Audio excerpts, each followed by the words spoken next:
I broke my back. What do you mean by that? My back is broken. What do you mean, calm it down? It's a fight. Referees telling two fighters who want to fight to calm it down? He should calm down. I saw he's like a clown in his show, man. He's not your guy. Because Tyson Fury's back, and all you motherfuckers are under attack. Look, Eddie Hearn can say all what he likes. Who gives a shit what Eddie Hearn says? It's garbage. Are you off your tits? Have you been smoking something? Can you let me retire and be happy? Please, just please. Bombs away from the Bronx Bomber! Wanda! Let's go, baby! Let's go! I'm through. They put somebody else up and give me an interview. What are you talking about? What are you talking about? You never give me a fair shake. HBO needs to fire you. You don't know shit about boxing. You ain't shit. You're not shit. I wish I was 50 years younger and I'd kick your ass. I got dropped, man. Are you kidding? No, you won the fight. OMG, I am so excited. Any of you radio personalities think you want smoke? Call me Mr. Jimmy. I want smoke. Yes. What is up? MCR family. Another daily edition of the show live on YouTube. Obviously, smash like button, share the show, subscribe. If it's on podcast form, drop that 5-star review, and over to patreon.com/Mixed Combat Radio. I'm Matt, the Hipster Hunter, joined today, obviously, by the illustrious Mr. Robbie Hearns himself, the Alfred to my Batman. And we have a... Don't give me that look. Come on out. It's obvious. You kind of look like Alfred. We have a litany of topics. Actually, not. We only have a few topics to get to. Triple G potentially going to DAZN on a 2-fight deal. Anthony Joshua still in the news. God damn it. And not the type of news I care to like. It's still negotiation, rumors, and information that's back and forth, literally changing within 24 hours, and we'll discuss all of that to you. Obviously, Abner Mares is injured and out of the Gervonta Davis fight. And that's obvious if you've been on social media at all today and seen those two guys go back at it. And plus, obviously, previewing this weekend's action, Alvarez versus Sergey Kovalev 2 on ESPN Plus, and Ashton Pilate coming back after his controversial draw against Omar Alvarez on, I believe it's UFC Fight Pass. I know. That's kind of like the boogeyman word right there is the UFC. But Roy Jones, who is now, I think, the promoter of Ashton Pilate and his promotional company, have a deal with the UFC Fight Pass. Go check out the interview I had with Roy Jones on this very channel if you want to hear more about that information. But regardless of that, and digressing, joined today, like I said, by the illustrious Robbie Hearns, twice removed from Eddie Hearn himself. Rob, how you doing this fine, evening over there and afternoon over here? Yeah, good. Obviously, I may look like Alfred, but you definitely don't look like a Batman, you know. Maybe like a very young Batman. Yeah, the kid Bruce Wayne. Bruce Wayne, like the Gotham show. You know that. I can do that. Yeah, the sort of, unfortunate little Bruce Wayne that witnessed his parents getting killed or whatever. Yeah. Hello. Hold on. Just because I shaved the other day doesn't mean you can make these jokes. Okay, here, old man Rob. It's all right. No, go get some spray on hair. Nah, I'm good. I'm rocking it. Yeah. Obviously, welcome back. Hit that thumbs up on your way in, on the way out, whenever you're listening to this, on iTunes or whatever. Leave that 5-star review. All the usual stuff. Share the show. Yeah, Triple G here in Eddie Hearn's on his way to LA or in LA or whatever. So I think the meeting happened already. I want to be honest. Yeah, it's this morning in LA. But yeah, obviously again, Joshua, who's fighting next, news, and Abner Mares, unfortunately injured and having to pull out of his fight, and sad, man.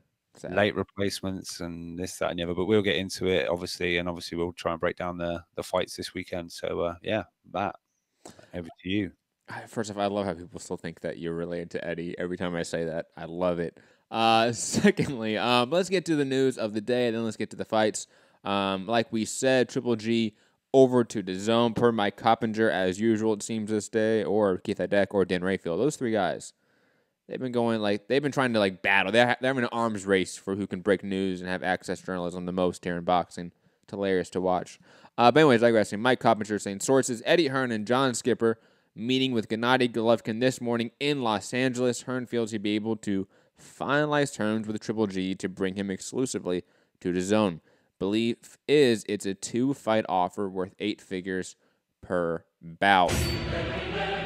Rob, I'll admit, I was kind of surprised by the 2-fight stipulation in that sort of detail of this alleged offer, so to speak, that we still don't know more about. I think the meeting obviously is legit, but whether that 2-fight offer is legit, I don't know. Don't doubt the reporting, but just, again, we haven't heard from John Skipper, Eddie Hearn, or Triple G about that. I want to hear something about that because 2 fights seems limited. It seems like a gamble for both parties involved here, DAZN side and Triple G side. But first off, Rob, your sort of immediate thoughts when you saw this news from Mike Coppinger. Yeah, I mean, we've obviously been waiting and waiting and waiting. We heard it was going to be before Christmas. We heard it was going to be this, that, and the other. Obviously, it hasn't, been finalized in any way. But if this is Eddie and John Skipper just going over to actually finalize it, I think there seems to be some confidence in the fact that DAZN are going to get the signature now. But the 2-fight deal, I think we can look at. I don't know whether Triple G will get some kind of title shot coming back. We know Andre called him out. Obviously, he's also got the purse bid for Billy Joe Saunders as his mandatory, but I don't know whether a Triple G fight can in any way, trump that in any way. But just whether Triple G, going into what I assume will be the second fight being Canelo, which I'm sure DAZN are definitely pushing for that. If it is a 2-fight deal, the second fight being Canelo, whether Triple G would have a bout in any way to make it, seem that bit bigger, like Canelo needing to take that final, the final bout there or whatever, assuming he gets past, Jacobs with all the bouts, So, well, it definitely seems like it's going to be the first fight Andrade or some sort of tune-up. I'm not saying Andrade is tune-up. I'm just throwing that word. And the second fight probably going to be Canelo, or like you said, the winner of Canelo Jacobs. I just don't know if that's the right move to make. If I'm DAZN, even if I'm Triple G, not having that third fight deal. Maybe there is a added fight on top of it in some sort of stipulation. I don't know.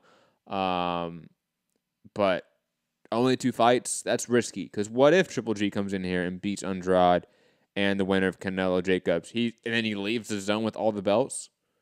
That seems like a gamble if you're DAZN. And if you're Triple G, let's say you lose both those fights, then all of your your negotiation power for your next deal, which is only 2 fights away, only a year away if you really think about it, that will be highly limited, highly damaged, in my opinion.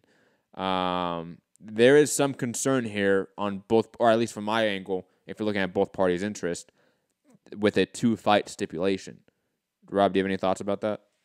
I mean, my only thought is that 2019, win, lose, or whatever, is maybe Triple G's final year. Maybe he's decided to have one more year at it, make one more big splash. We're hearing it's a 2-fight deal then with 8 figures attached to each fight. So final little nest egg, 2019, the final sort of bow out and going out in style, hope, for him against, trying to get one of those wins up against Canelo, but then, then that's 1-1 with a draw as well.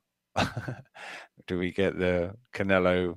I don't know what's one more than a trilogy, a quartet, a quadrilogy, quadrilogy. Yeah, I'll go with that. That sounds all right. It ended in eulogy, so it was close. Well, let's be honest. Anything after 3, just call it a saga. Honestly, yeah. So yeah, that's my only thought. Instead of thinking, oh, that's dangerous for this, it's dangerous for that. Maybe with previous talks, he suggested, this is going to be my final year. I think his wife is expecting or just about had a baby. So whether it's I'll have one more year at it, one more, couple more training camps, and then I'm done. I'm out. and well, if that's the walking away case, with a bag full of cash. If that's the case, then I understand it from that perspective. Like, hey, I only have a year left. Like, got a family now. Like, I'm 36, 37 years old. Go collect this guaranteed money from DAZN and walk off in the sunset. Like, if that's the plan, I can highly respect that and recommend it for other fighters to do, because that's the way it should be. Like, almost Andre Ward go get that Big Rock Nation deal and go fight Kovalev in a couple fights and walk off in the sunset. Like, Triple G, if he were to come and beat an Andrade or beat a Canelo or Jacobs and walk off to the sunset, that's a pretty epic way to go out. I just don't know if that's the case. If it isn't, then that's where I think my sort of theorizing what could be the next step in the negotiation process and how the pitfalls of that for now DAZN, for Triple G, are really apparent if this thing doesn't go right. And it depends, when I say does it go right, it depends on which party we're talking about. For DAZN, maybe Triple G winning isn't what they really want. Maybe they just want to build an Andrade off of a Triple G, or a Canelo or a Jacobs off of Triple G, and just build the brand up really quickly, so a little short-term subscriber growth, and sort of kick him to the curb because he is older. He doesn't have that much left in the tank, so to speak.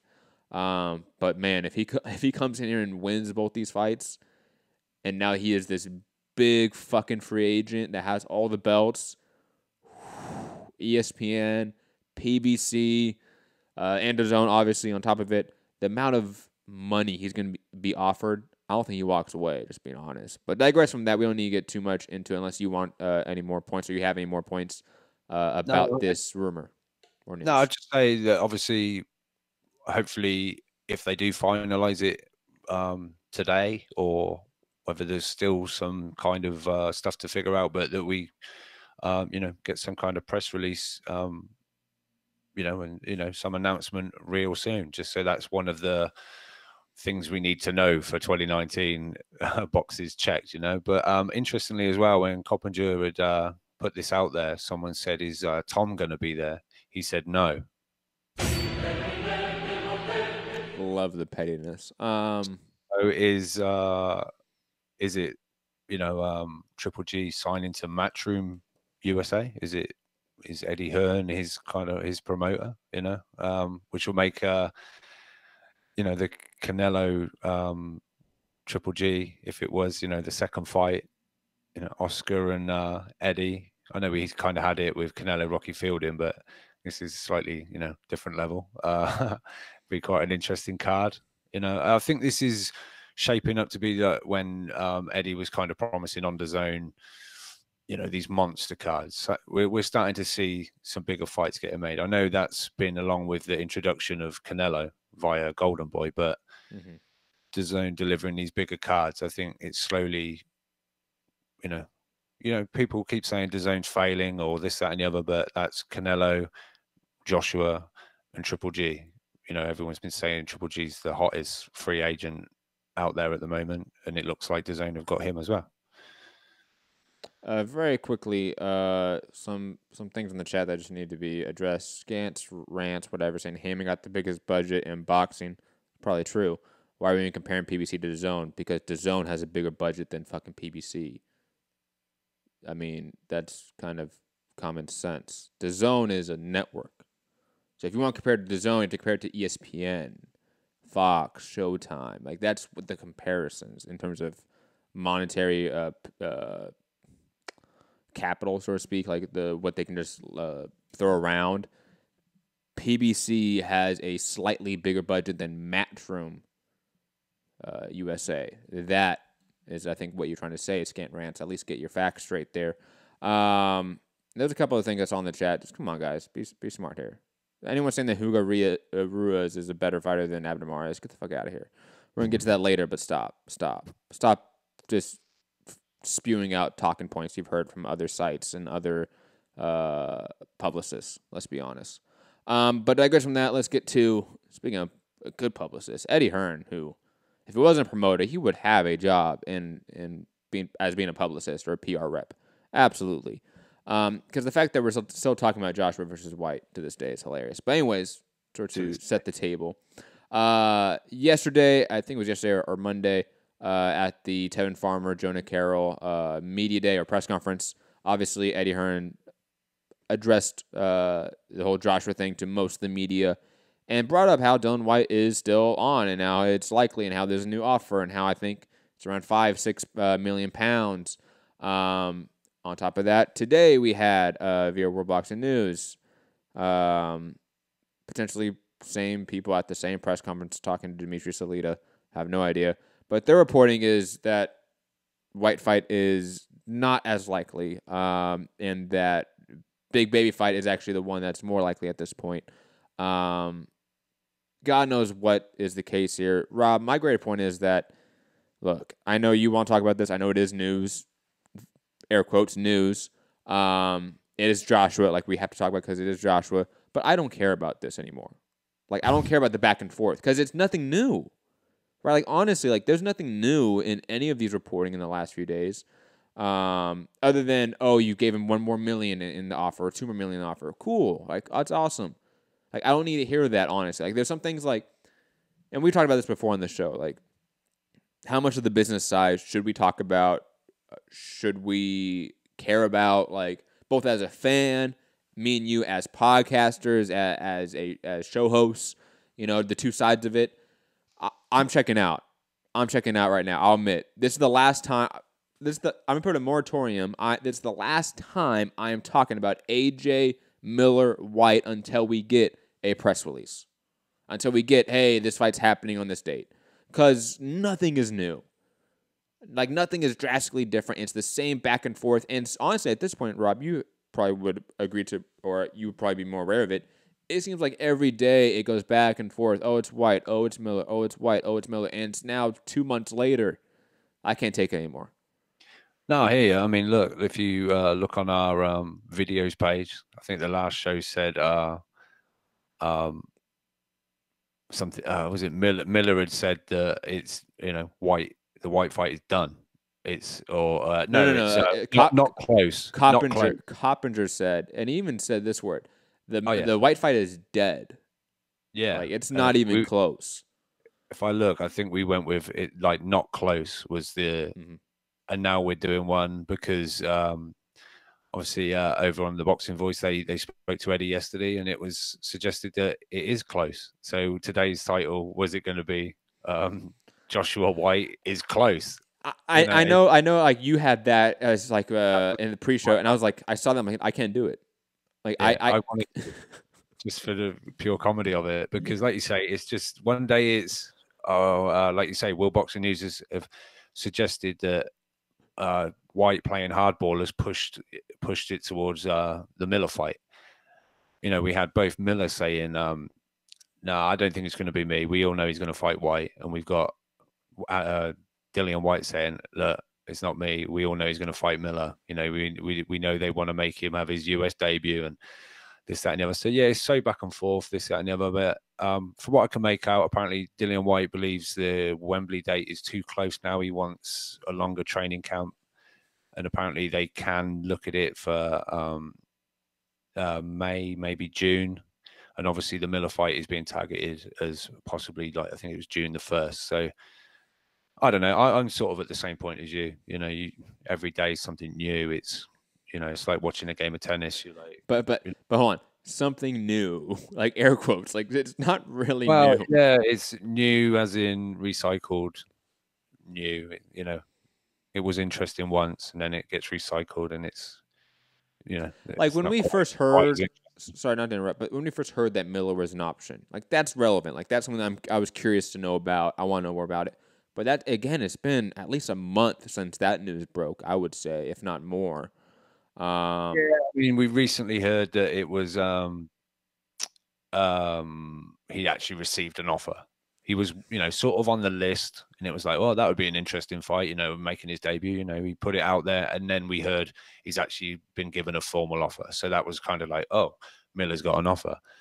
But the shit in between, or even the shit between that, like, that's what I mean. Like the fact that like we had to wait a month till, oh, you know, Miller AJ, like that's possible too. Oh, Miller actually got an offer. Like, we should not have heard about that at all until there was an actual offer. Because otherwise, it's just talk. It's just a talking point. Like, it's not real. There's no reality or substance behind AJ Miller until 2 weeks ago, honestly, until Miller got that offer, maybe even a week ago, to be honest. It's just, again, I'm done with it. So out there, people listening, if you're a deep AJ fan and you want to talk about AJ news all the time, I apologize. I won't. Maybe Rob will.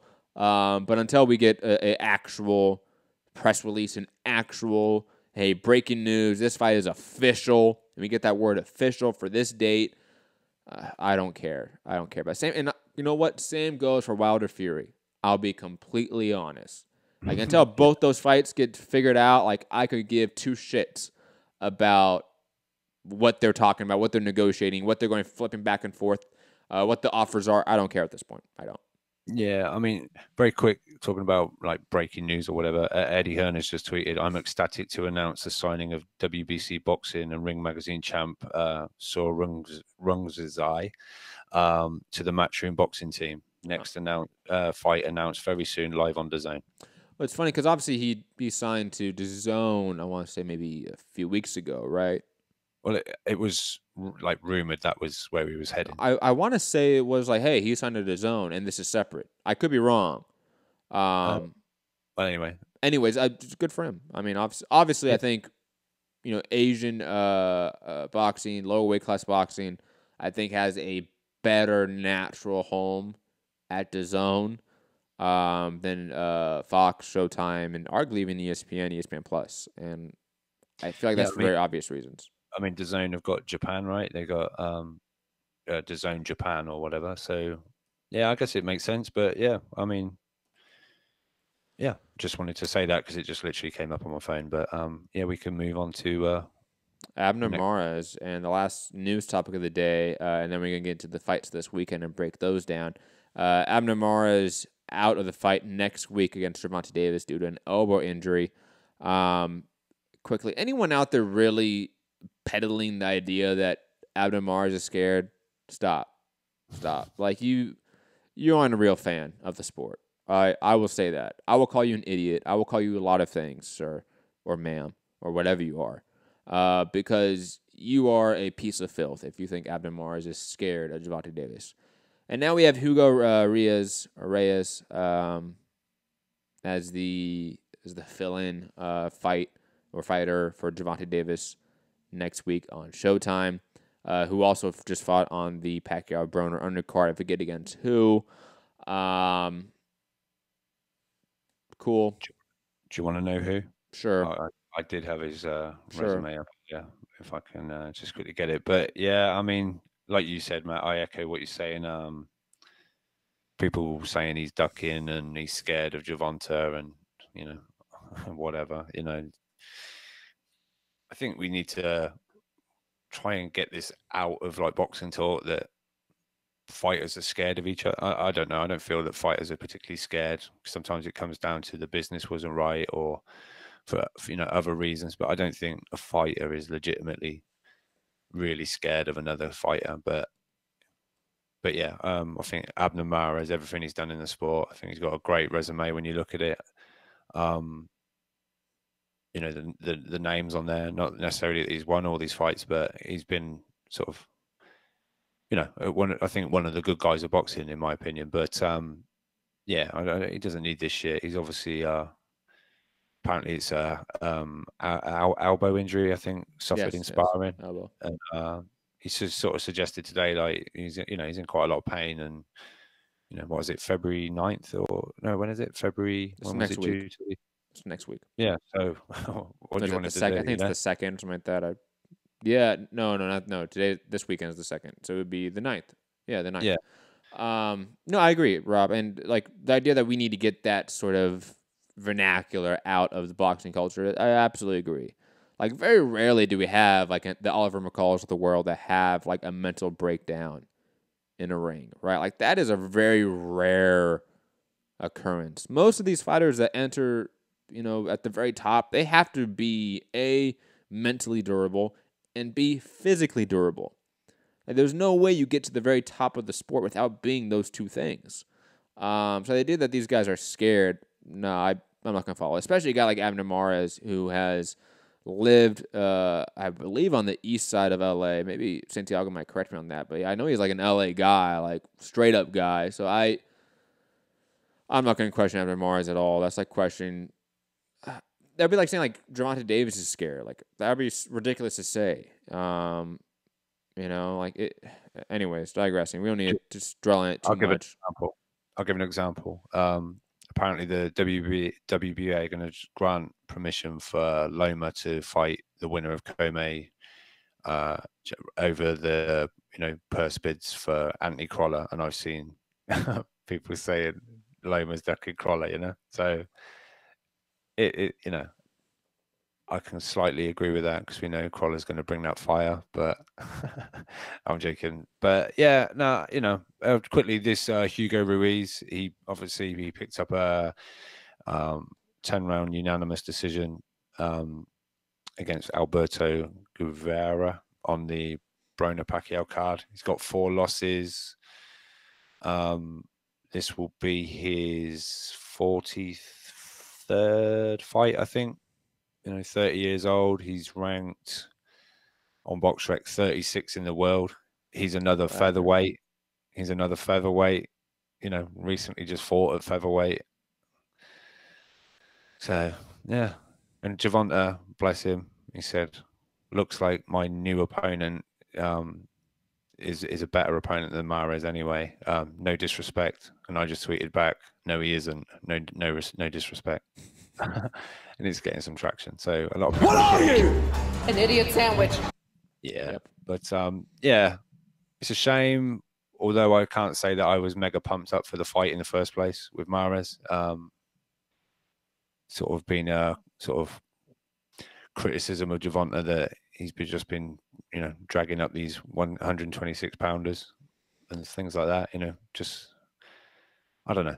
I don't care. It's similar to Joshua. Like, I don't care about Gervonta fighting 126 pounders that aren't relevant right now. I could care less. And quickly in the chat, because I do see a lot of questions about my pronunciation of Hispanic names and the way I look. Look, I know I do look Spanish because I am Spanish and I am Portuguese. I can't speak a lick of Spanish at all.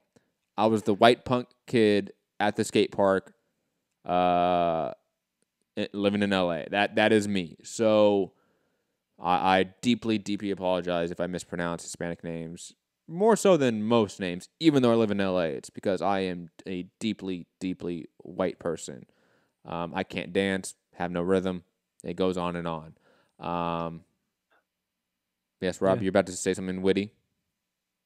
Was I? No, it looked like you had a snide comment. No. You may, I may have years on you, but I got rhythm. I can hold it down on the dance floor, throw some shapes. I'm all good. Anyways, looking to the fights this weekend: Elliot Alvarez versus Sergey Kovalev. The rematch, a fight that I'm like worried about in a way for Kovalev. It's not that I think Kovalev is not, like, he's no longer an elite light heavyweight, because I know that sentiment is out there, right? That Kovalev is shot, right? That he's done. I don't know if that's the case. But Alvarez is, without a doubt, a type of guy that could be the best light heavyweight on the planet. Regardless of, I think, him looking a little bit rough in the first opening rounds against Kovalev and then the comeback, I think Alvarez is still the better product in today's age than Kovalev. I think he's a more complete product also than Sergey Kovalev. I think his boxing fundamentals are far more crisp. His defense is a little more sound than Kovalev. I think his jab is far better than Kovalev's jab. There's a lot of things that, Aho, stop. All of you guys stop. This chat's too much right now. Rob, are you looking at this, please? Yeah, I am. It's so good. Okay. And by the way, I do have very special fluorescent lights that are like white. Come on. Come on, guys. I know I look pale, but I'm actually pretty tan. It's just the lighting. Digressing.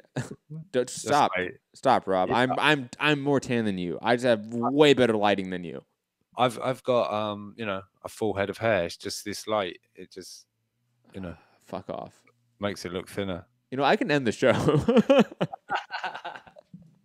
Anyways, digressing. I think Alvarez should win again. I think this one's gonna be a little more difficult. Not because I think not difficult. I should say this one should last longer, in my opinion. I think Alvarez is going to take his time. I think he's going to be a little more dominant in this win, though.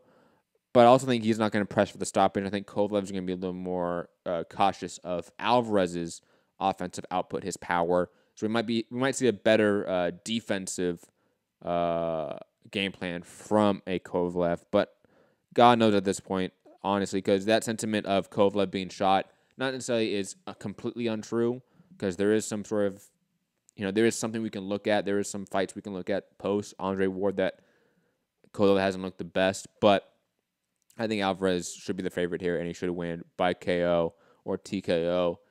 Rounds 8 through 10 is sort of my guess here. Rob, your thoughts on this main event on ESPN Plus, and also quickly, where do you guys get it in the UK, or if you guys get it in the UK?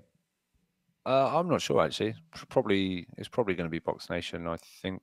I don't know. I haven't really looked it up because I'm not really that bothered by it. But I will be watching it probably. But Kovalev, yeah, I think he's on the decline. He's obviously got a little bit of troubles going on right now as well. I don't know if that's disrupted his camp too much. But yeah, he does look on the slide, and Alvarez, like you said, with Kovalev, he hasn't looked the greatest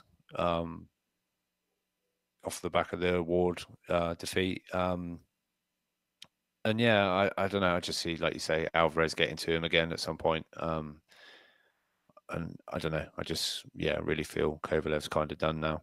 And this may be the last time we see him.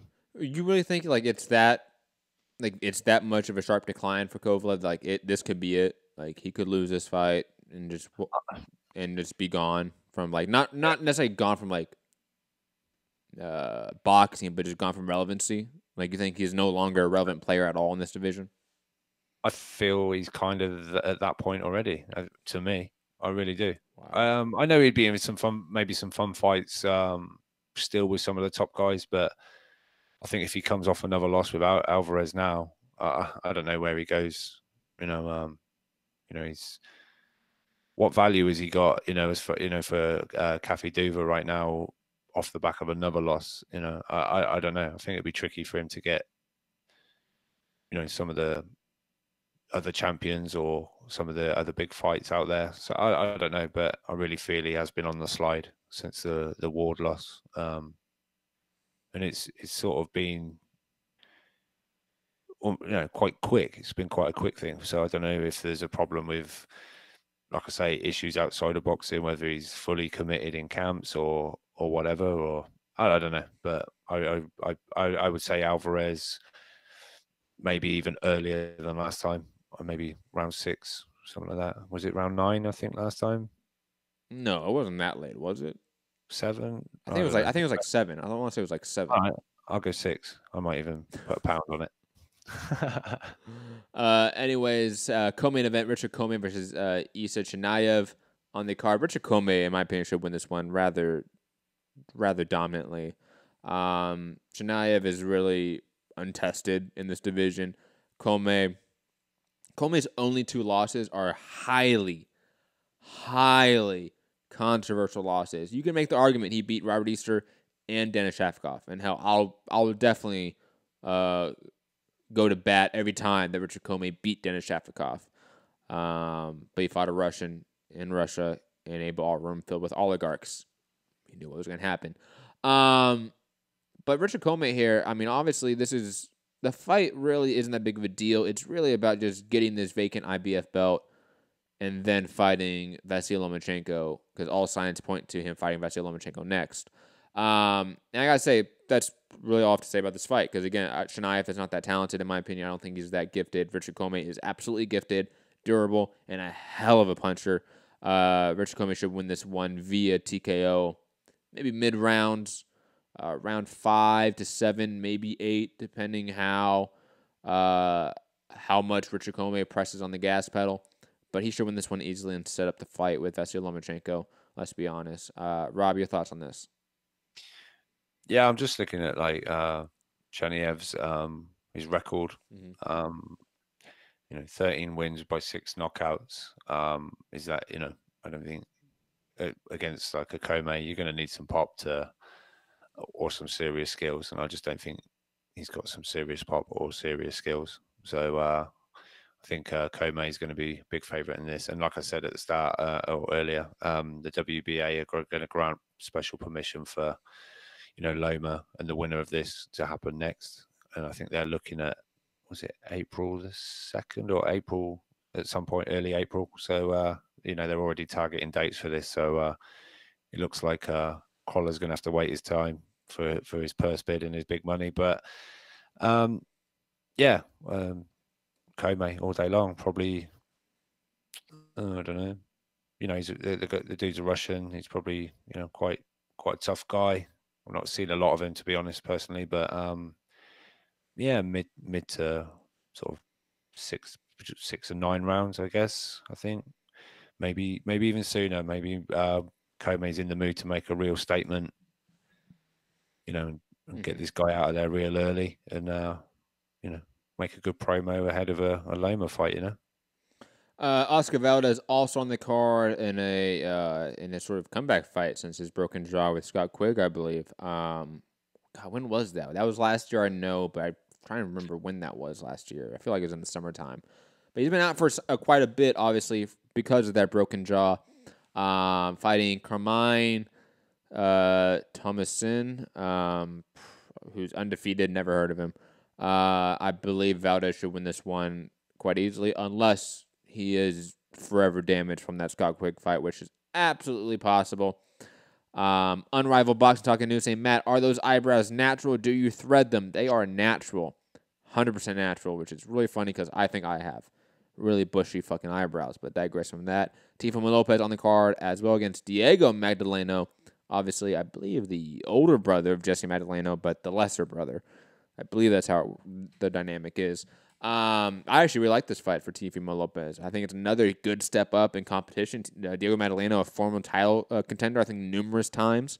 Absolutely in favor of that. Also, another really good prospect on the card that people should, I think, pay attention to at least is Bakram. God, I always butcher this guy's name. Musalev, who's at 154 pounds, fighting Elvin Alea.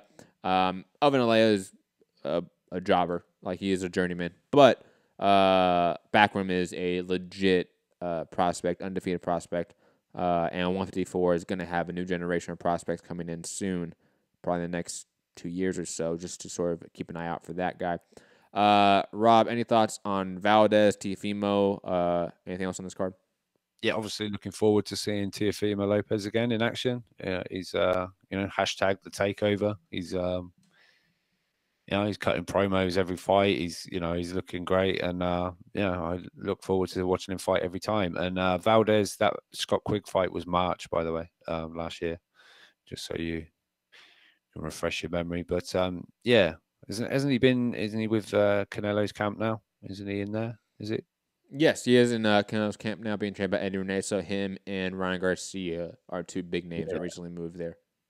And I believe, who was it? Someone went and visited camp, and they were saying Valdez was looking, super sharp, super fit, looking great. So, hopefully he's back. Obviously, we're hearing, is it Warrington and Valdez possible? So, this is just obviously stay busy or tune up or, like say, test things out after the broken jaw and everything. So, yeah, good to see these guys back in action. But obviously easy win, I'd imagine. Last fight card of the weekend, actually on Thursday, so it is tomorrow. Everyone out there listening, Aston Plate versus Jose Martinez. Jose Martinez is undefeated, but has 2 draws. Aston Plate, like I said, coming off that very controversial draw against Omar Navarez. Aston Plate should win this one. I think he's the better boxer. I think he's the heavier hitter. He's the far more experienced guy in there.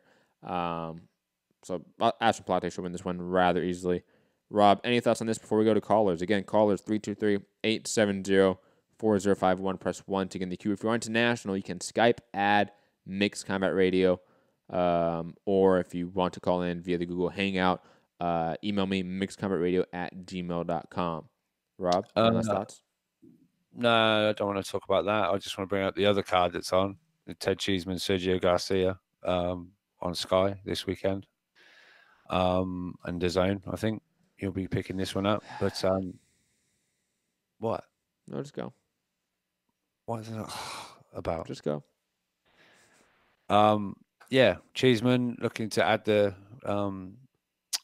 European, it's the EBU, European Super Welterweight title. And obviously we know Fowler's got Scott Fitzgerald in March, and then it's looking like, the winner of that will face Cheeseman, although there's been some kind of like, on Cheeseman's part, it looks like he's saying, he's going to have to earn his shot against me, and, we'll fight down the line for a world title on pay-per-view and things like that. I don't know. But also Felix Cash going for the vacant Commonwealth middleweight title.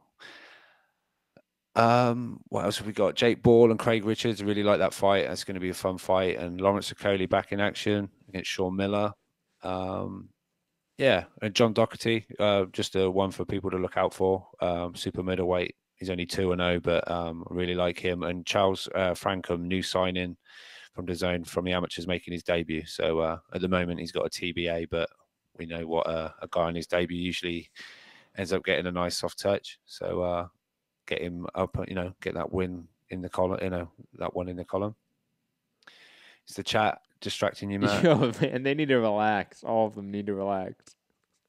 It's fine. It's fine. It's funny. Like, it's not like I'm mad. Like, this is some really funny shit. Like I've always said that. Like, the internet has like the worst of humanity, but they have the funniest shits of humanity's history, in my opinion. Like, the best and most funniest shit that's ever happened in human history has happened on Twitter or a comment section somewhere on a YouTube video. That is guaranteed, but also probably the worst things of humanity on those two things as well. But God, you guys are too much, man. You guys need to take a break. Go get some Gatorade. You guys just need to chill out for a second, okay? I can't wait till I grow my beard back. You guys stop with the jokes, because once I had the beard, you guys didn't know that I was this white. What happened? Ayo said Matt and Rob have taken a hammering today. I'm like, only if I read it. So I'm not reading it Rob, actually, no one has fucked with you. Like, what do you mean Rob has taken a beating today? Smash has been bringing up the hair. Smash is in there. It's been like two comments, though. Smash has been very polite about it. Very polite. Everyone. Yeah. Ayo, Wayne, Jay, who else? 92, PD, Marcus. Fat apples, y'all. Y'all too much, man. Y'all need to relax. Love you guys, man. Holy shit. Let's go to callers, though. Gary in Dallas. Gary, how you doing? I'm doing good, Matt. How are you? Doing just fine, man. You sure? You look a bit pale. Shut up, man. You're looking a little pale, Matt. You sure you're feeling okay? Yeah, I'm good. I'm good, guys. All right. You just look really pale. I just wanted to make sure you're feeling okay. You look a little sickly. Okay. I just wanted to make sure you're good. Good. I know what Gary's come for. He's come for the AJ Thurman comparisons. Yeah, and I like AJ too. I really do. But can he decide to fight someone? Can we? I mean, he's been talking about fighting someone for months now. How about you sign a piece of paper, you sign where the line is dotted, and then you go fight someone? This is just getting a little carried away now. Is it going to be Miller in the Garden in June? Is that what it's going to be? I don't know. I don't know. I don't know either. Maybe he apparently it could be Whyte in June as well. What was that? Apparently it could be Whyte in June as well, but in the UK. In the Garden in the UK? Yeah, I don't know whose garden in the UK it'll be, but not mine. Not mine. It's not very big, but All right. And then with Tank Davis, I guess you can't be mad at Tank Davis, but this fight sucks. No, we can't. He's fighting 126. The Abner Mares fight sucked. The Abner Mares fight sucked. Like, we can't be mad at Tank Davis for Hugo Ruiz or however you pronounce his name. But we can't be mad that, hey, Gervonta is still taking 126 pounders. Like, the original fight wasn't that great to begin with. See, I wasn't I thought Tank would win, and he'd win by stoppage, but I don't think you think Abner is washed, right? Like, you don't think Abner? No, I don't think he's washed. No. I don't think he's washed. But I mean, I think it's pretty clear that Abner is the significantly smaller opponent in there. I think Gervonta would have too much power, and plus the skill discrepancy isn't really there. Even though Abner probably is the better fundamental boxer, it's not like Gervonta is a bad boxer. He's absolutely a very talented boxer. I was okay. I mean, I thought Tank would break him down too, but I thought it would be fun. It would be a good scrap while it lasted, and Mares would definitely have moments, and he would test Tank before he got knocked out ultimately. So I wasn't really against the fight. I just felt it was like a fight where we know who's going to win. But I didn't have any problem with the Mares fight. I mean, it wouldn't be the fight I would want to make, right? Because it is a smaller guy, but Mares is a veteran. He always entertains, and I think he's still at a world-class level, so I was okay with the fight. And it is only 4 pounds, you know. And that's the thing with Ruiz. Ruiz isn't a 126-pounder. He's a 122-pounder. He got knocked out by Hashigawa at 122. So Davis is fighting a super bantamweight in reality. No, you're right. You're right. When I announced the fight, when I saw that come through, I had to look down and make sure it wasn't a different Hugo Ruiz. That it was the. So now you have a freakishly large 130-pounder, right? And Davis, for lack of a better word, is built like a tank for a 130-pounder, fighting a super bantamweight. And again, I guess there's no one to be mad at except for Mares, but if Mares is legitimately hurt, you can't be mad at him either. Which I think Mares is hurt. I mean, he seemed like he was all about the fight, and so there's no one to be mad at. It just sucks that this is the fight we're going to get. I agree. I mean, you don't think it goes more than 3 rounds, do you? It can. I mean, it depends what version of tank we have. Like, that's the unfortunate thing. Like, do we have a tank that comes in overweight, that comes in not really dedicated in a training camp? You know what I mean? Like, I until we have Tank 100% dedicated, and the only way we know that is by repetition, is because after fight, he looks in great shape. Until we have that, until we have him fighting top competition consistently at his division, man, I could care less about Tank Davis, to be honest. That's fair. I mean, he is fighting smaller guys, and now he's fighting a much smaller guy, but I think he'll be ready to go, because I think he was preparing for Abner Mares, which would have been, at least in name, the best opponent of his career. So I think Tank will be 100% or close. You know, he'll be ready to go, and I think he's fighting a guy 2 weight classes smaller who's there to be hit. Right? It's not like he's a slickster who can extend the fight. Yeah, but I mean, he's gonna be there to get hit. No. When I said, like, maybe not the 4th, I'm thinking like maybe it's the 5th, maybe it's the 6th, maybe Tank isn't on his A game, you know, which isn't out of the norm. Yeah. Tank has not been on his A game for a while, it seems. Like, I don't know. Like, I'm not too high on Tank until we see it in the ring, where we visually can tell he is A, dedicated to the sport, and B, taking it seriously, like actually training 100%. He hasn't looked like that recently. Well, he hasn't been fighting.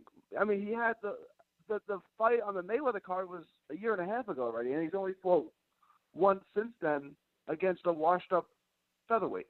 Mm-hmm. So there's not a whole lot to judge him on, at least recently. There's just really, I mean, the Pedraza fight and the Liam Walsh fights are really the only fights that against at least, B-level competition or higher. Those are really the only names on his resume. And I don't really care what he does against Hugo Ruiz. That's not going to change my opinion at all. No, but you have to understand, Gary, like, it may not change what I think about those wins, but those wins were also years ago now. And Tank isn't fighting that level of competition anymore. Not even a Liam Walsh level of competition anymore. Come on, man. Like, Tank has taken himself out of the running, or his promoter has, and that's another argument for another time. But, yeah, Tank's last 2 fights have looked shit. He hasn't fought that often, which in of itself is an issue and indicative of my point that he is not dedicated to the sport potentially. So, yeah, I mean, like, if Tank's just a part-time guy that's in it to get money and to go to the clubs and get clout, then that's fine. He can be the next Broner. Like, I don't care. I'd rather watch guys that actually want to be here and actually want to be in the sport, actually want to make it better and be better. You can't say that Tank didn't look good in his last fight. He looked good. He just fought a washed-up featherweight. You know what I'm saying? You can't say that against Cellular he didn't look good. He looked fantastic, but you have to put in perspective who he was fighting. Okay. He blew him away. I mean, but again, Gary, that in of itself is an issue. Like, you don't like Mayweather went and knocked out Tenshin Nasukawa in 30 seconds. Do I now think Mayweather can go do that to Keith Thurman, Earl Spence, Terrence Crawford, Danny Garcia, Sean Porter? No. So with Gervonta Davis beating Jesus Cuellar, do I now think he can go beat Machado, Bachelt, etc.? No. No, I agree. Beating Cellular does absolutely nothing for him. That being said, it was an explosive knockout where he looked dominant, but you have to remember who he's fighting. And again, yeah, you're right. Basically, I'm not going to make any more judgment on Tank Davis until he fights somebody good, who's his own size. Right? Fight Bachelt or Machado or someone like that, and then there's something to talk about. But with Tank, you're right. There's really nothing to talk about until he fights someone at a world-class level who's his own size. Do you think this is Mayweather and his team, they don't really believe in him? Like they're trying to coast, and they think he'll get knocked out or he'll lose against an elite opponent. No, I've heard. I'm not going to speak on it too much in detail because it's just rumors and it's a lot from what I've heard, stuff I've heard, around, so to speak, the Mayweather gym. It's personal. There's a personal issue between Mayweather and Gervonta Davis. What that issue stems from is something that I am not at liberty to say because I have not confirmed that information, and it would be honestly impossible to confirm. But it's a personal issue between Mayweather and Gervonta Davis. That is the simplest way to put it. So I mean, when is that? How many fights are up on that contract? And I mean, is this what we're going to see out of Tank? Is this him fighting absolute nobodies? I have no idea how long his contract is with Mayweather Promotions.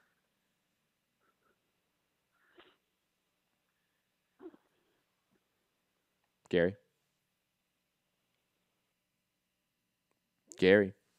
Oh, Gary dropped off. Very quick, Matt. You know what that was? Mayweather got him. Yeah. Yeah. So FBI, open up. Mike Coppinger, sources, saw Rungvisai's debut on DAZN will be a rematch with Juan Francisco Estrada. The fight is slated to take place April 6th in Los Angeles on the card alongside Danny Roman and TJ Doheny. Rungvisai in the ring. Sorry. Where is it at? Slated to be in Los Angeles, April 6th. I might have to take the night off and go to that one. Gary's back on. We're going to go to Gary, and then we're going to go to Santiago. Santiago, don't worry, we do see you. Gary, did you hear the news? Yeah, is that better? My connection was real bad. No, you sounded fine the whole time. You just dropped off suddenly. You just got took out by the Mayweathers. Yeah, that's what happened. Yeah, so, okay, you said with Tank, it was a personal issue with Mayweather that you can't confirm or deny, or whatever. Mm-hmm. And I was asking, like, is this basically what we're going to see out of Tank until the contract expires? I mean, is he going to fight guys at a lower level? I mean, I don't know. Fight, I don't know. I don't know what Mayweather has in plans for Gervonta Davis. I'm assuming it's not much, and I don't know when those negotiations, or I should say, when that contract is up. That's just information I do not have at this point. So what's Mayweather's big plan, right? Because Badu Jack is probably done. He's at least done at a world-class level where he's going to be a world champ. And if he's not going to promote Tank Davis, who else does he have? Andrew Tabiti, but there's not much interest in the U.S. and the cruiserweight division. So, I mean, what is Mayweather doing exactly if he's not interested in promoting Tank Davis? Because that's really the only crown jewel at this point. Gary, yeah. I feel like you know the answer to this question. What did Mayweather want to do when he had all those guys, all red hot and their stocks were rising? He did nothing with them.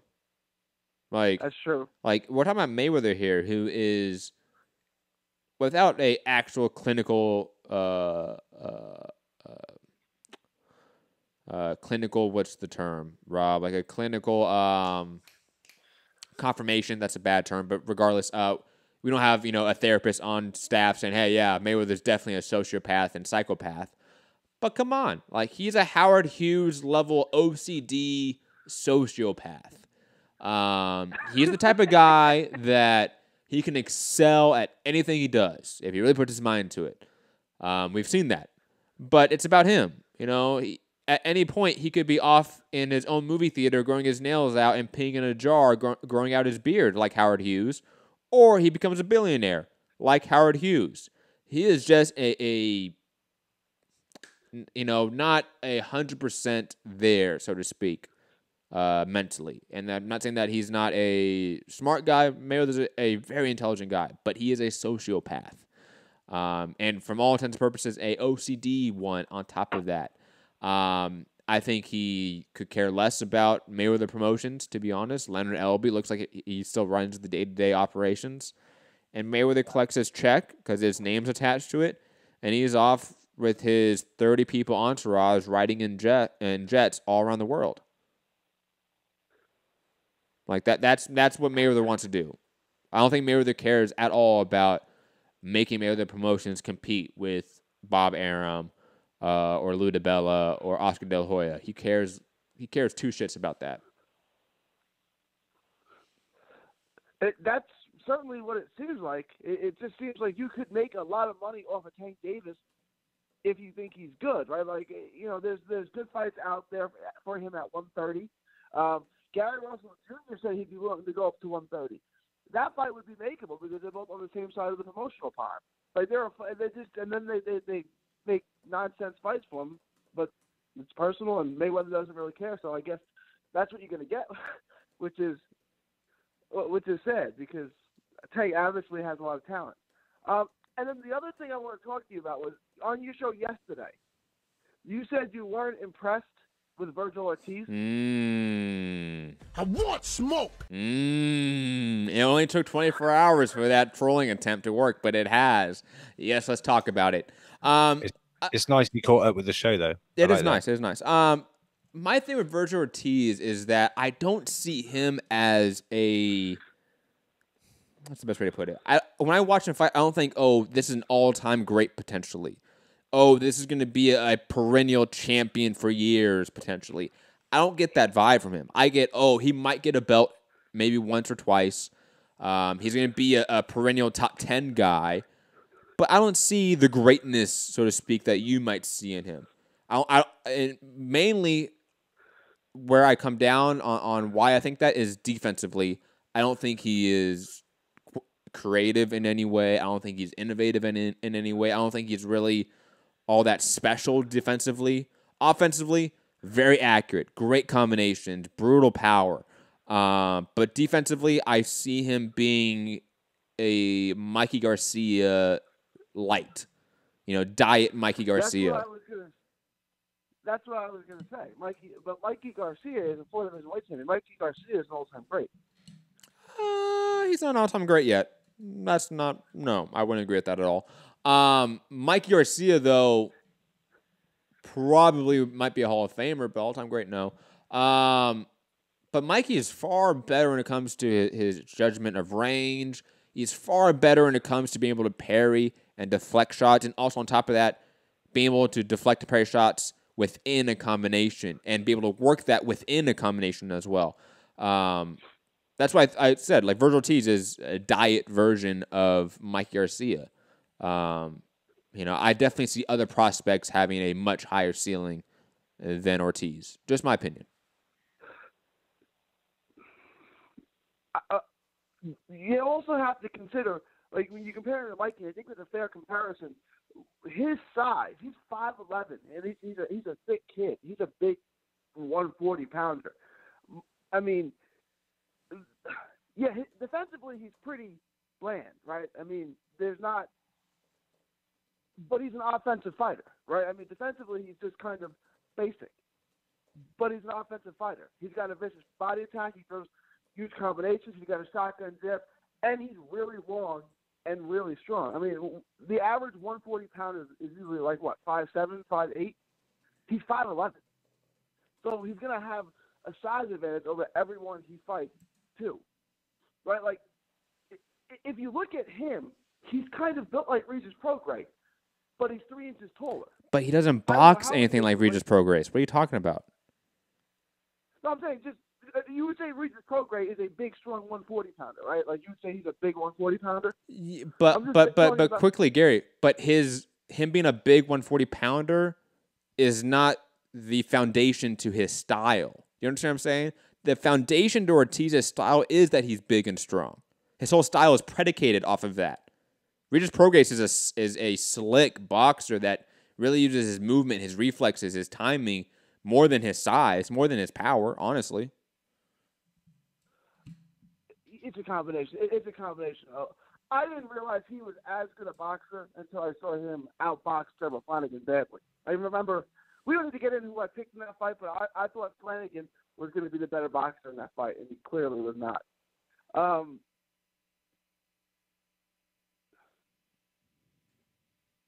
Okay, I took it as you thought. You just don't think Ortiz is going to be great. Like, you just don't think he's going to. Like, I don't think. Like when we saw like Earl Spence very early in his career, I think everyone sort of knew what Earl Spence was going to be, right? Here's some other ones like Anthony Joshua in a way. I think everyone sort of thought Anthony Joshua was going to be something very early on in his career. Vasily Lomachenko, obviously, with the pedigree he came into the sport with. Certain people you just knew, like, okay, like very early on, they're going to be something. Virgil Ortiz doesn't really have that for me yet. Definitely quality, like, you know what I mean? Like, definitely a top prospect, but top 5, no. Top 10, maybe. Probably more like a top 20 prospect. Ooh, okay. And honestly, I'm throwing out numbers. I would actually have to think about my list before I would like sit down and actually firmly say that. But in my mind, briefly thinking about it, yeah, like Ortiz, maybe top 15 prospect, something like that. What if he fought Ugas? Who would you pick? I pick Ugas. Come on. At the 10, at 140 or 147. But okay. That's really it. Yeah, that's all I got. Thank you, Gary. Always a great call. Got to Santiago in LA. Santiago, how you doing? Hey guys, doing good. Like happy to see that Blog Talk is up so I can call in. I was hoping to call. Santi, can you talk a little bit more into the phone, please? If that helps. Thank you. You guys better? That's much better. Thank you. All right. So yeah, no, just calling in and getting my 2 cents on the topics at hand. As for the 2-fight deal with DAZN for GGG, it is going to be interesting to see what are going to be the key fight for him in entering this one, because obviously I'd imagine it would have to be a title fight. Andrade is already out of there. he needs an opponent. This is a fight for him to prove that he is that elite middleweight fighter. Billy Joe Saunders, I don't know where he's going to be at this point. I would have enjoyed watching him fight, GGG, but it'll be interesting to see where they go for this. Because obviously, like Rob said, I imagine the second fight has to be the Canelo fight. It makes sense. Alvarez versus Kovalev too. I definitely have to side with Rob on this one too, because I feel that entering his fight with Alvarez, I had Kovalev winning. Like, he looked like he was controlling the fight, and then the moment that he got caught is where the fight really did change. And I have to wonder if the way he got put out in that fight isn't going to take away some durability in the rematch, because Alvarez is obviously not known as a heavy hitter, but you have to wonder how much of that is still a mental toll in his head, because obviously he's going to want to look and do better, but we saw what happened with Andre Ward, so who's to say that, Alvarez can't make a repeat performance or put on a dominant display of boxing en route to a decision win. So it'll be interesting to see how that fight plays out. Early pick right now is going to be Alvarez. I definitely think that he's got what it takes to win the fight, show that he's the goods, and show that he's a major player at light heavyweight. Is it likely? Who knows?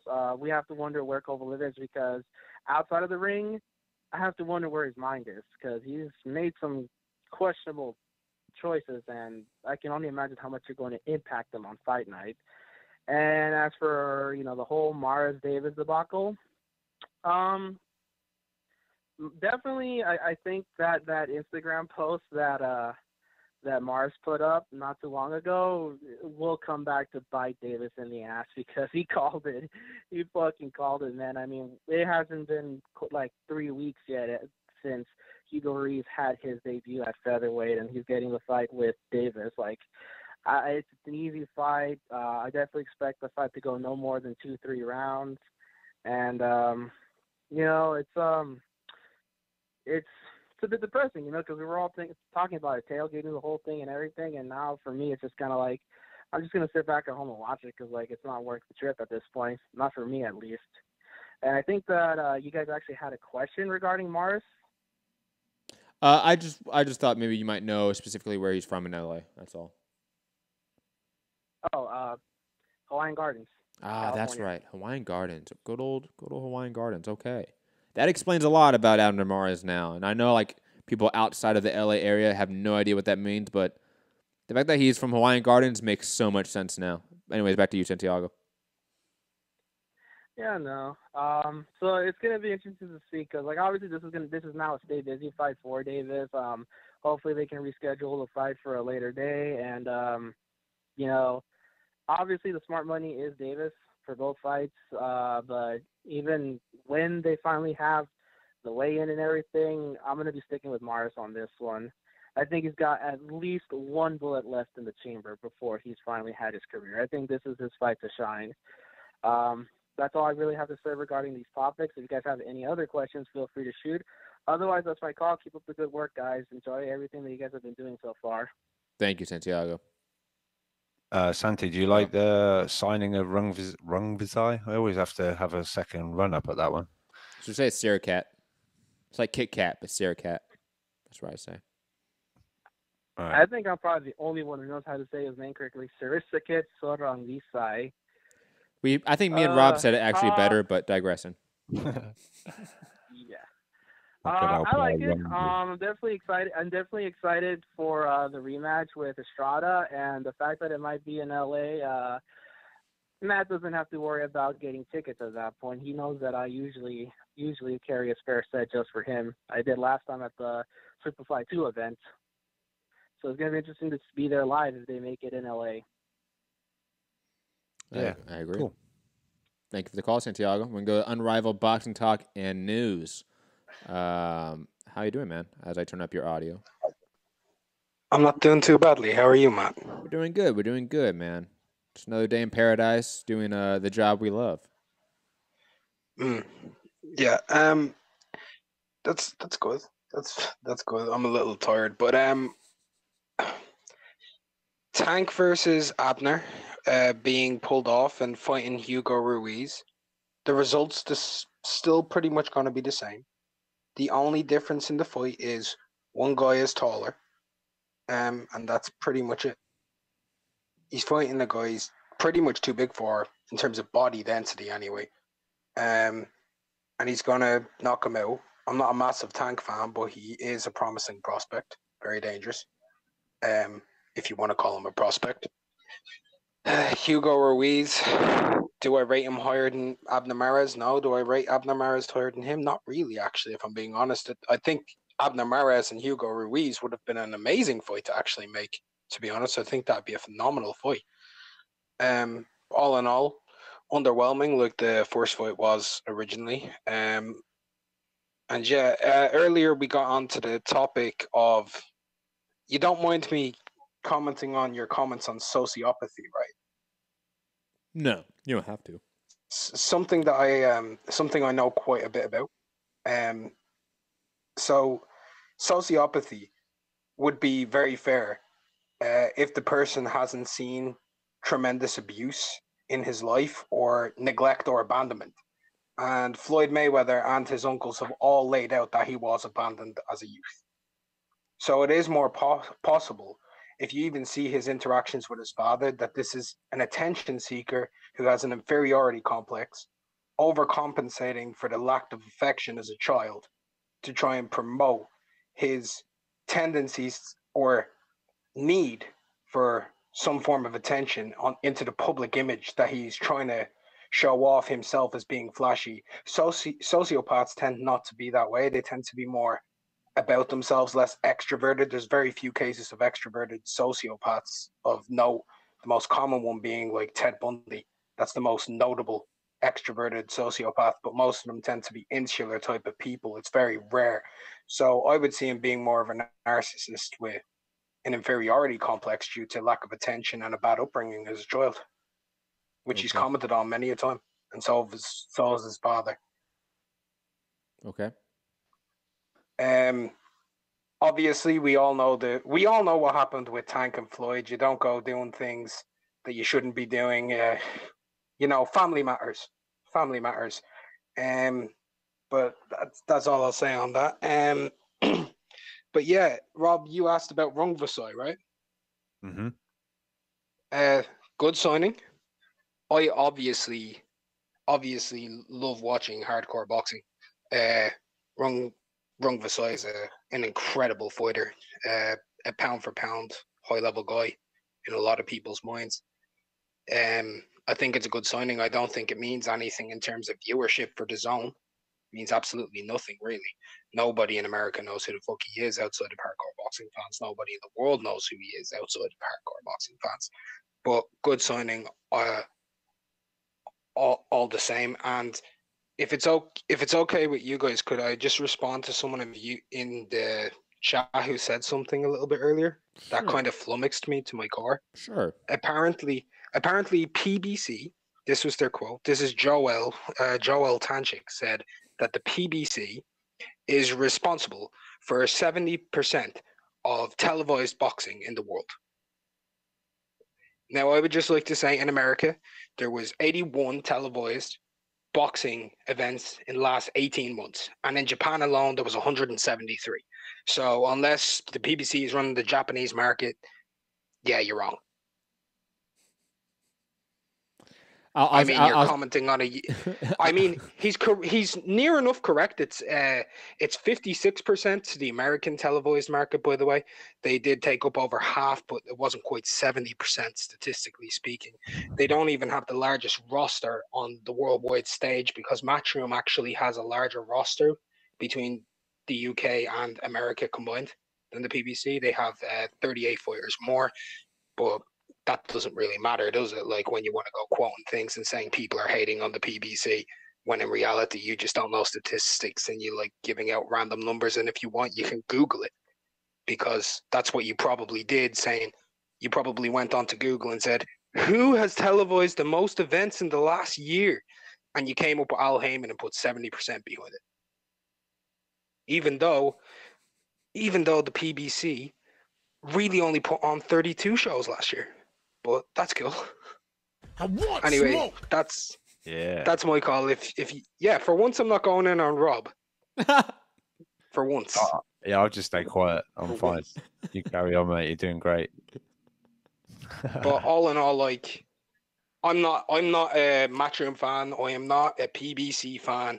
I'm not a quickly. I'm just a person who watches a lot of boxing. Very quickly, Unrivaled Boxing, because Joel is commenting back at you in the live chat. Quickly, Joel responding saying, "Well, it's talking North America." Joel, he has just specified that in North America, your statistic is still wrong, and it's wrong by 14%.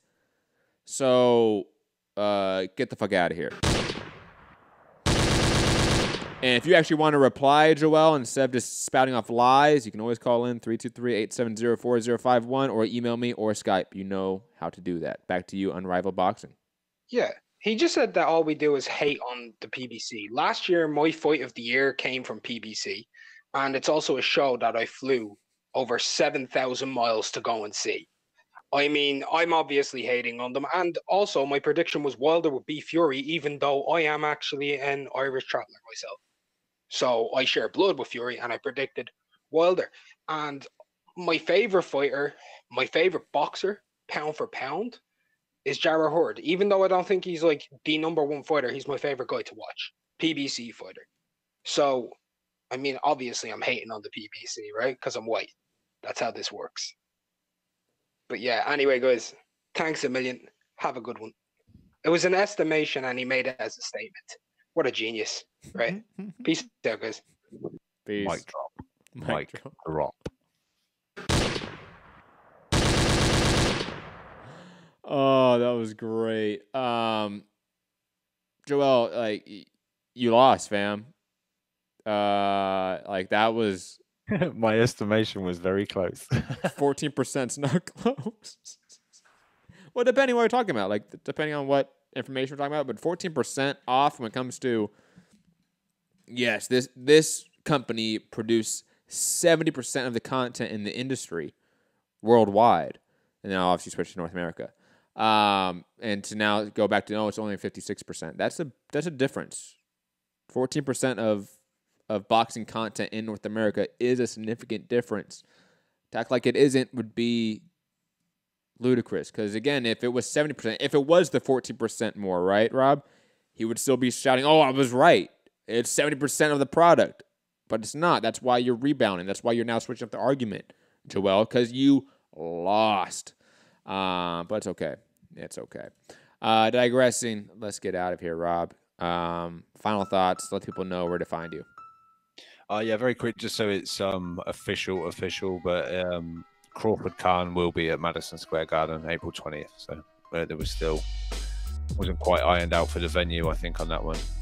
But yeah, UK Rob, NPR on Instagram and Twitter.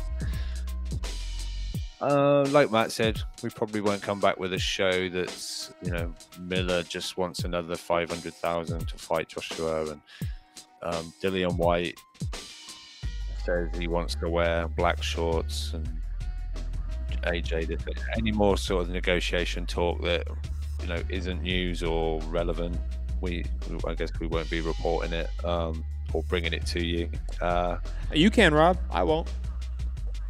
No, I'm like I said to you, I'm kind of in agreement with it. It's at some point you do just get a headache and need to lie down. So we're going to take a podcasting headache and go and lie down on this topic. So yeah, obviously, and then we wait on the official Triple G news. Obviously, DAZN making moves, with Rungvisai, as Unrivaled Boxing sort of said, it's not like a great subscription grabber or anything like that, but it's some quality, and if boxing fans have latched onto DAZN, they're getting some quality, and especially if we're getting Estrada the second fight, then instantly that's looking like a great card. Roman and Dehaney as well. See what other fighters get put on the undercard of that, but great hardcore card right there for sure. Yeah, for sure. I mean, it's looking like like sort of Superfly, that kind of a card for the smaller guys, the lower weight. So yeah, if you're hardcore, you're gonna love that. So yeah, hit that thumbs up as always. Like I say, share the show, tell everybody that, you know, we're here pretty much every day around the same similar time. And yeah, 5-star reviews on iTunes, all that good stuff. Yes, final thoughts. No more AJ Wilder heavyweight talk right now because there's no news out. And until there's actual news, concrete information we can get to, why address it still? Like it becomes clickbaity at some point. And I think we've hit that stage several times already. Alvarez versus Kovalev, can't wait to see that. Aston Plate back, always excited to see him. Superfly news, always fun to hear. And plus, Triple G going to DAZN. I like that. I mean, we've all sort of known that's the writing on the wall, and I can't wait to see when or if it does happen, and can't wait to see what those 2 fights are. I'm Matt the Hipster Hunter. You can find me at Matt Hunter MCR, all platforms if you want that smoke. Joel, I know you want that smoke, buddy. It's okay. It's okay, boo. We know you're big mad in the chat, all upset that you lost. It's okay, fam. It's okay. Keep listening to every show, Joel, and even if you are one of the 5 people that hit the thumbs down every time, you keep hitting that thumbs down because YouTube loves your engagement. And this little channel will keep getting bigger and bigger by the day. Have a great one. Peace.